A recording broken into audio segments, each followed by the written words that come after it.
Hello നമസ്കാരം. Health ടോക്കിലേക്ക് എല്ലാവർക്കും സ്വാഗതം. വളരെ കോമൺ ആയിട്ട് കണ്ടുവരുന്ന ഇൻഫെക്ഷൻ അല്ലെങ്കിൽ പനി എന്നുള്ള ഒരു വിഷയത്തെക്കുറിച്ചാണ് നമ്മൾ ഇന്ന് സംസാരിക്കാൻ പോകുന്നത്. നമുക്കെല്ലാവർക്കും അറിയാം, നമ്മുടെ ശരീരത്തിന് ഒരു നോർമൽ ആയിട്ടുള്ള ഒരു താപനിലയുണ്ട്. അത് നമ്മുടെ ജീവനെ സംരക്ഷിക്കാനുള്ള ഒരു താപനിലയാണ്. നമ്മുടെ ഓരോ അവയവങ്ങളും അതിൻ്റെ നല്ല രീതിയിൽ പ്രവർത്തിക്കണമെങ്കിൽ ഈ ഒരു താപനില അത് അവിടെ മെയിൻറ്റെയിൻ ചെയ്യണം. അപ്പോൾ ഈ ശരീരത്തിൻ്റെ താപനില എന്തെങ്കിലും കാരണങ്ങളാൽ അത് നോർമലിൽ നിന്ന് കൂടുമ്പോൾ അത് പനിയായിട്ട് മാറുന്നു. അപ്പോൾ ഈ പനി എന്ന് പറയുന്ന പ്രശ്നത്തെ നമ്മൾ രണ്ടായിട്ട് തരംതിരിച്ചിട്ടുണ്ട്. ഒന്നാമത്തേത് ഇൻഫെക്ഷ്യസ് എന്നും രണ്ടാമത്തേത് നോൺ ഇൻഫെക്ഷ്യസ് എന്നും. ഇൻഫെക്ഷൻ എന്ന് പറയുമ്പോൾ നമുക്കെല്ലാവർക്കും അറിയാം, ഏതെങ്കിലും ഒരു മൈക്രോസ്കോപ്പിക് ആയിട്ടുള്ള ഈ പറയുന്ന കീടാണുക്കളുടെ ശരീരത്തിലോട്ടുള്ള പ്രവേശനം, അത് കാരണം ഉണ്ടാകുന്ന പനിയാണ് ഇൻഫെക്ഷ്യസ് ഫീവർ. രണ്ടാമത്തേത് നോൺ ഇൻഫെക്ഷ്യസ് ഫീവർ, അതായത് ഈ ബാക്ടീരിയയോ അതുപോലെ ഈ പറയുന്ന കീടാണുക്കൾ ഇല്ലാതെ ശരീരത്തിൽ ബാക്കി പല രോഗങ്ങളിലും ഈ പറയുന്ന ശരീരത്തിൻ്റെ താപനില കൂടാവുന്നതാണ്. അതിനെ നമ്മൾ നോൺ ഇൻഫെക്ഷ്യസ് ഫീവർ എന്ന് പറയുന്നു. അപ്പോൾ നമ്മൾ ഇന്ന് ചർച്ച ചെയ്യാൻ പോകുന്നത് ഇൻഫെക്ഷ്യസ് ഫീവറിനെ കുറിച്ചാണ്. നമ്മുടെ മെഡിസിൻ വിഷയത്തിൻ്റെ സ്റ്റാൻഡേർഡ് ബുക്കായിട്ടുള്ള ഹാരിസണിൽ തന്നെ ഏറ്റവും ദൈർഘ്യമുള്ള, ഏറ്റവും അധികം ചാപ്റ്റേഴ്സ് ഉള്ള, ഏറ്റവും അധികം ഡീറ്റെയിൽഡ് ആയിട്ട് പറഞ്ഞിട്ടുള്ള ഒരു ടോപ്പിക്കാണ് ഈ പറയുന്ന ഫീവർ അല്ലെങ്കിൽ ഇൻഫെക്ഷ്യസ് ഡിസീസ് എന്ന് പറയുന്നത്. അപ്പോൾ വളരെ കോമൺ ആയിട്ട് കുട്ടികളിലായിക്കോട്ടെ മുതിർന്നവരിലായിക്കോട്ടെ ഈ പറയുന്ന പനി എപ്പോഴും കണ്ടുവരുന്ന ഒരു പ്രശ്നം തന്നെയാണ്. അപ്പോൾ എങ്ങനെയാണ് ഒരു പനി ഉണ്ടാവുന്നത്? ഈ ഇൻഫെക്ഷ്യസ് ഡിസീസിൽ നമുക്കറിയാം, നമ്മുടെ അന്തരീക്ഷത്തിൽ അല്ലെങ്കിൽ വെള്ളത്തിലും ഫുഡിലും ഒക്കെ ഇഷ്ടംപോലെ കീടാണുക്കൾ ഉള്ളതാണ്. അത് ഈ പറയുന്ന കീടാണുക്കളെ നമ്മൾ ബാക്ടീരിയ, വൈറസ്, ഫംഗസ്, പ്രോട്ടോസോവൻസ് ഇങ്ങനെ പറഞ്ഞിട്ട് പല രീതിയിലും തരംതിരിച്ചിരിക്കുന്നു. അപ്പോൾ ഇത് നമ്മുടെ കണ്ണുകൾക്ക് കാണാൻ പറ്റാത്ത സൂക്ഷ്മമായിട്ടുള്ള ഈ ജീവികൾ നമ്മുടെ ശരീരത്തിൽ കയറുമ്പോൾ നമ്മുടെ ശരീരത്തിൻ്റെ ഒരു നോർമലായിട്ടുള്ള ഫങ്ഷനെ ബാധിക്കുന്നു. അപ്പോൾ ഈ പറയുന്ന കീടാണുക്കളെ നമ്മുടെ ശരീരത്തിൽ നിന്നും നശിപ്പിക്കാനായിട്ട് ശരീരം പല കെമിക്കൽ പ്രോസസ്സുകളും നമ്മുടെ ശരീരത്തിൽ നടത്തുന്നു. അതിൻ്റെ കാരണമായിട്ട് ശരീരത്തിൽ കുറേ അധികം ഇൻഫ്ലമേറ്ററി മീഡിയേറ്റേഴ്സ്, അതായത് കുറേ കെമിക്കലുകൾ നമ്മുടെ ശരീരം ഉൽപ്പാദിപ്പിക്കുന്നുണ്ട്. അങ്ങനെയാണ് പനി നമ്മുടെ ശരീരത്തിൻ്റെ താപനില വർദ്ധിക്കുന്നത്. ഈ പറയുന്ന പനികളിലെ ഏറ്റവും കൂടുതൽ സംഭവിക്കുന്നത്, ഒന്നാമത്തേത് നമ്മൾ ശ്വസിക്കുന്ന സമയത്ത് നമ്മുടെ ശ്വാസകോശത്തിലോട്ട് സംഭവിക്കുന്ന ഇൻഫെക്ഷൻ, അതിനെ നമ്മൾ അപ്പർ റെസ്പിറേറ്ററി ട്രാക്ട് ഇൻഫെക്ഷൻ എന്നും ലോവർ റെസ്പിറേറ്ററി ട്രാക്ട് ഇൻഫെക്ഷൻ എന്നും പറയുന്നു. അതായത് കോമൺ ആയിട്ടുള്ള ഭാഷയിൽ പറഞ്ഞാൽ ന്യൂമോണിയകൾ സംഭവിക്കുമ്പോഴാണ് ഈ പറയുന്ന വളരെ കോമൺ ആയിട്ട് വരുന്ന ഒരു പ്രശ്നമാണ് ന്യൂമോണിയ. അങ്ങനെ പനി സംഭവിക്കാം. അതല്ലാതെ വളരെ കോമൺ ആയിട്ട് കണ്ടുവരുന്ന വേറൊരു പ്രശ്നമാണ് UTI അല്ലെങ്കിൽ യൂറിനറി ട്രാക്ട് ഇൻഫെക്ഷൻ. യൂറിനിൽ ഇൻഫെക്ഷൻ സംഭവിക്കുക. അത് മൂത്രത്തിൽ കൂടെ ഈ പറയുന്ന മൂത്രത്തിൽ ഓൾറെഡി അണുക്കളുണ്ട്, പക്ഷേ അതിൻ്റെ അളവ് കൂടുമ്പോൾ മൂത്രത്തിലും ഇൻഫെക്ഷൻ ഉണ്ടാക്കാം. അപ്പോൾ ഈ പറയുന്ന പനികളുടെ മെയിൻ കാരണം എന്ന് പറയുന്നത്, ഒന്നാമത്തേത് ന്യൂമോണിയ, രണ്ടാമത്തേത് മൂത്രത്തിൽ സംഭവിക്കുന്ന ഇൻഫെക്ഷൻസ് ആണ്. ഇത് ഒഴിച്ചു കഴിഞ്ഞാൽ പിന്നെ നമുക്ക് കുറേ അധികം ഈ പറയുന്ന പനികളിൽ പല രീതിയിലുള്ള പല ഇൻഫെക്ഷൻ കാരണങ്ങളാലും നമുക്ക് പനി സംഭവിക്കാറുണ്ട്. അതിൽ വളരെ കോമൺ ആയിട്ട് കാണുന്ന ഒരു പ്രശ്നമാണ് ഈയിടെയായിട്ട് നമ്മുടെ രാജ്യത്ത്, നമ്മുടെ ഈ പറയുന്ന ട്രോപ്പിക്കൽ ക്ലൈമറ്റ്സിൽ വളരെ കോമൺ ആയിട്ടുള്ള ഒരു പ്രശ്നമാണ് dengue fever, malaria fever, typhoid, അതുപോലെ സ്ക്രബ് ടൈഫസ്, ലെപ്റ്റോസ്പൈറോസിസ്, അതുപോലെ തന്നെ ഈ പറയുന്ന ചിക്കൻ ഗുനിയ, അതുപോലെ ബാക്കി പനികളും ഒക്കെ ഈ വിഭാഗത്തിൽ വരുന്നതാണ്. ഈ ഇൻഫെക്ഷ്യസ് ഡിസീസിൽ നമ്മൾ ഉൾപ്പെടുത്തുന്ന ഇൻഫെക്ഷൻസ് ആണ്. അപ്പോൾ നമ്മൾ ആദ്യം പറഞ്ഞു ന്യൂമോണിയയെ കുറിച്ച്. ന്യൂമോണിയ എന്ന് പറയുമ്പോൾ നമ്മുടെ മൂക്കിൽ നിന്നും നമ്മൾ ശ്വാസം എടുക്കുന്ന സമയത്ത് നമ്മുടെ ലങ്സിൽ, നമ്മുടെ ശ്വാസകോശത്തിൽ കോമൺ ആയിട്ട് കുറേ അധികം, അതായത് അന്തരീക്ഷത്തിൽ ഇഷ്ടം പോലെ കീടാണുക്കൾ ഉള്ളതാണ്. ഇതിൽ വളരെ കോമൺ ആയിട്ടുള്ള ഒരു ഇൻഫെക്ഷൻ ആണ് വൈറൽ ഇൻഫെക്ഷൻ. അപ്പോൾ പൊതുവെ ഈ പറയുന്ന പനി ജലദോഷം, ചുമ, നെഞ്ചുവേദന, അതുപോലെ തന്നെ ഇങ്ങനെയുള്ള കാര്യങ്ങളിൽ കോമൺ ആയിട്ട് കണ്ടുവരുന്ന ഇൻഫെക്ഷൻ അത് വൈറൽ ന്യൂമോണൈറ്റിസ് ആണ്. വൈറസ് കാരണം ഉണ്ടാകുന്ന ന്യൂമോണിയകളാണ്. ഈ വൈറസിന്റെ ന്യൂമോണിയകൾക്ക് പലപ്പോഴും നമ്മൾ കുറേ അധികം ആൻറ്റിബയോട്ടിക്സ് ഡോക്ടറെ കാണാണ്ട് കുറേ ആൻറ്റിബയോട്ടിക്സും കാര്യങ്ങളും ഒക്കെ കഴിക്കുന്നതായിട്ട് കണ്ടുവരാറുണ്ട്. പക്ഷെ അങ്ങനെ ചെയ്യുന്ന സമയത്ത് അത് ശരീരത്തിൽ ഒരു ഗുണവും ചെയ്യുന്നില്ല, മറിച്ച് നമ്മുടെ വയറിനകത്തിരിക്കുന്ന നല്ല ബാക്ടീരിയകളെ മാത്രം നശിപ്പിച്ചു കളയുന്നു. അപ്പോൾ ഒരിക്കലും ഈ പറയുന്ന വൈറൽ ന്യൂമോണൈറ്റിസിന് അധികം ഈ പറയുന്ന ആൻറ്റിബയോട്ടിക്സിൻ്റെ ആവശ്യമില്ല. അതിന് കഫ് സിറപ്പും നമ്മുടെ പാരസെറ്റമോളും അതുപോലെ തന്നെ ചെറിയ ഈ പറയുന്ന അലർജിക്ക് ഉപയോഗിക്കുന്ന ലിവോസിട്രസിൻ ഇങ്ങനത്തെ മരുന്നുകളാണ് ഡോക്ടേഴ്സ് പ്രിസ്ക്രൈബ് ചെയ്യാറ്. അതിന് പ്രത്യേകിച്ച് ആൻറ്റിബയോട്ടിക്സ് കഴിക്കേണ്ട ആവശ്യം ഇല്ല. പിന്നെ UTI, യൂറിൻ ഇൻഫെക്ഷനിൽ നമ്മൾ വളരെ കോമൺ ആയിട്ട് അത് ലേഡീസിൽ, പെണ്ണുങ്ങളിൽ കണ്ടുവരുന്ന ഒരു പ്രശ്നമാണ് UTI. കാരണം ഈ പറയുന്ന പെണ്ണുങ്ങളുടെ ജെനറ്റോ യൂറിനറി ട്രാക്റ്റിൽ അവിടെ ഇഷ്ടംപോലെ ബാക്ടീരിയാസ് ഓൾറെഡി ഉള്ളതാണ്. അപ്പോൾ എന്തെങ്കിലും കാരണവശാൽ പ്രത്യേകിച്ച് വെള്ളം കുറയുന്ന സമയത്ത് യൂറിൻ്റെ ആസിഡിറ്റി കൂടുമ്പോൾ ഈ ബാക്ടീരിയകൾ ജീവിക്കുന്നത് ആസിഡ് ഉള്ള ഒരു അന്തരീക്ഷത്തിലാണ്. അപ്പോൾ ആസിഡിറ്റി കൂടുമ്പോൾ ഈ ബാക്ടീരിയകൾ കുറച്ച് മൾട്ടിപ്ലൈ ചെയ്യാനുള്ള, അധികം കൂടാനുള്ള ചാൻസ് ഉണ്ട്. അങ്ങനെ സംഭവിക്കുമ്പോൾ യൂറിൻ ഇൻഫെക്ഷൻ സംഭവിക്കുന്നു. ആണുങ്ങളിലും ഈ പറയുന്ന യൂറിൻ ഇൻഫെക്ഷൻ സംഭവിക്കാവുന്നതാണ്. അത് കാരണം കുറച്ച് കോംപ്ലിക്കേഷൻ ഒക്കെ ആവാം. കാരണം പ്രോസ്റ്ററ്റൈറ്റിസ് എന്നും സിസ്റ്റൈറ്റിസും എന്നൊക്കെ പറഞ്ഞിട്ട് കുറച്ചധികം കോംപ്ലിക്കേറ്റഡ് ആയിട്ടുള്ള യൂറിൻ ഇൻഫെക്ഷൻസ് സംഭവിക്കാവുന്നതാണ്. അതുപോലെ തന്നെ പ്രതിരോധ ശക്തി കുറവുള്ള ആൾക്കാർ, പ്രത്യേകിച്ച് ഷുഗറിൻ്റെ അസുഖമുള്ള ആൾക്കാർ, കീമോതെറാപ്പി എടുക്കുന്ന ആൾക്കാർ, എയ്ഡ്സിൻ്റെ അസുഖമൊക്കെ ഉള്ള ആൾക്കാർക്ക് ഈ പറയുന്ന യൂറിൻ ഇൻഫെക്ഷനും അതുപോലെ ന്യൂമോണിയയും വളരെ കോംപ്ലിക്കേഷൻസ് ഒക്കെ ഉണ്ടാക്കാവുന്ന ഒന്നാണ്. അപ്പോൾ ഇങ്ങനത്തെ ലക്ഷണങ്ങളുള്ള സമയത്ത് അടിവയറിൽ വേദന, പനി, അതുപോലെ തന്നെ മൂത്രത്തിൽ എരിവ് ഉണ്ടാവുക അല്ലെങ്കിൽ വേദന ഉണ്ടാവുക, ഇങ്ങനെയൊക്കെയുള്ള സമയത്ത് നമ്മൾ ഡോക്ടറെ കണ്ട് യൂറിൻ ചെക്കപ്പ് ചെയ്യേണ്ടത് അത്യാവശ്യമാണ്. ഇനി പറഞ്ഞു വരുന്നത് ഡീറ്റെയിൽഡ് ആയിട്ട് പറയുമ്പോൾ ഡെങ്കി ഫീവറിനെ കുറിച്ച് സംസാരിക്കാം. ഡെങ്കി ഫീവർ വളരെ കോമൺ ആണ്. മഴ പെയ്യുന്ന സമയത്ത് കൊതുക് കാരണം ഈ പരക്കുന്ന ഒരു വൈറസിൻ്റെ ഇൻഫെക്ഷനാണ് ഡെങ്കി ഫീവർ എന്ന് പറയുന്നത്.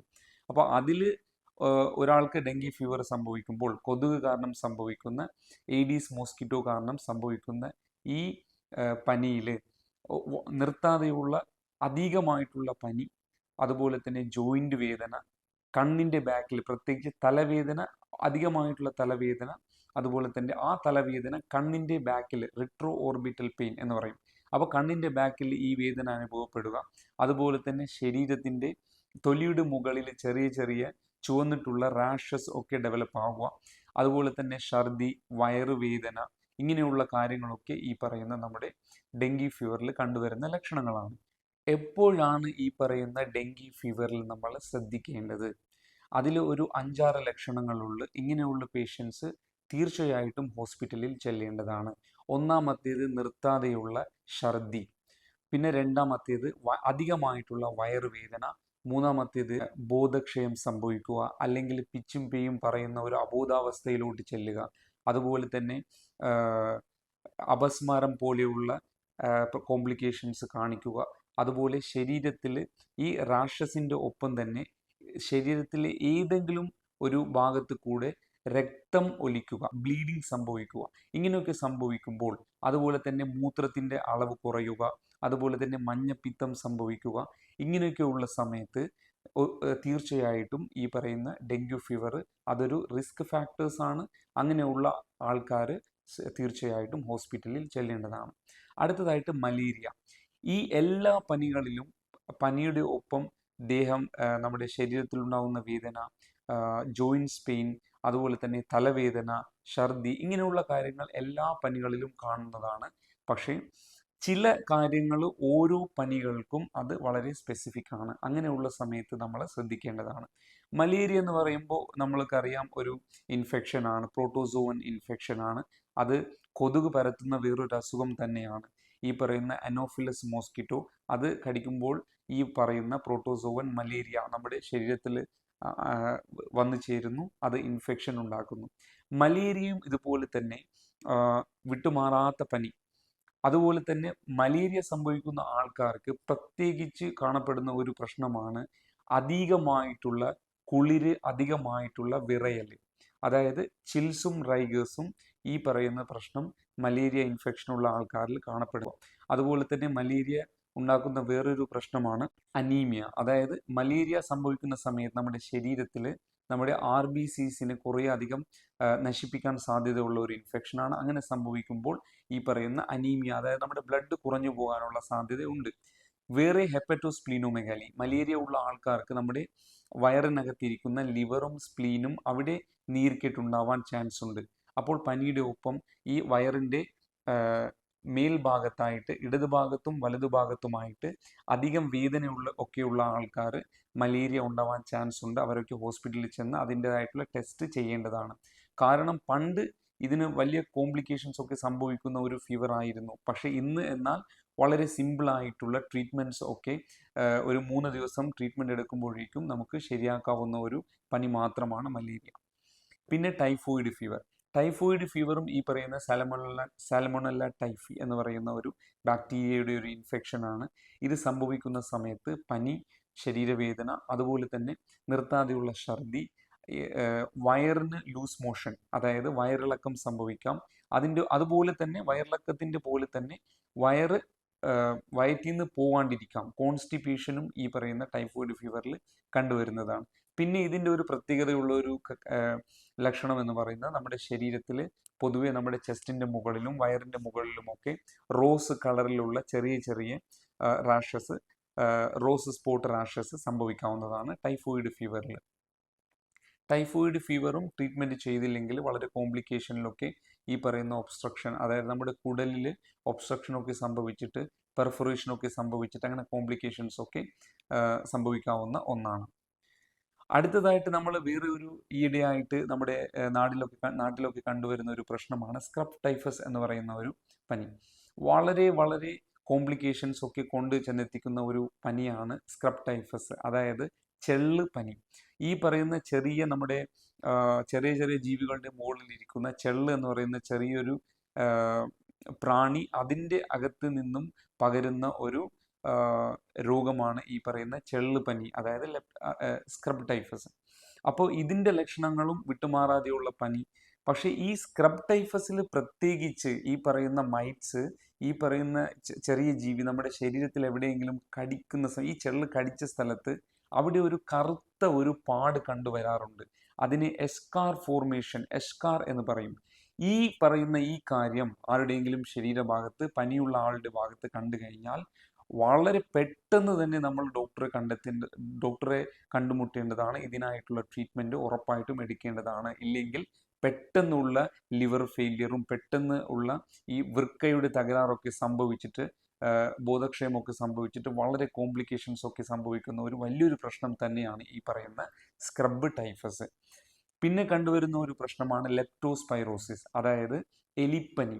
ഈ എലിയുടെ മൂത്രത്തിൽ നിന്നും ഈ ബാക്ടീരിയ ലെപ്റ്റോസ്പൈറ നമ്മുടെ ശരീരത്തിൽ ചെന്നെത്തുമ്പോൾ വളരെ മാരകമായിട്ടുള്ള വളരെ കോംപ്ലിക്കേഷൻസ് ഒക്കെ സംഭവിക്കുന്ന ഒരു പനിയാണ് ഈ പറയുന്ന ലെപ്റ്റോസ്പൈറോസിസ്.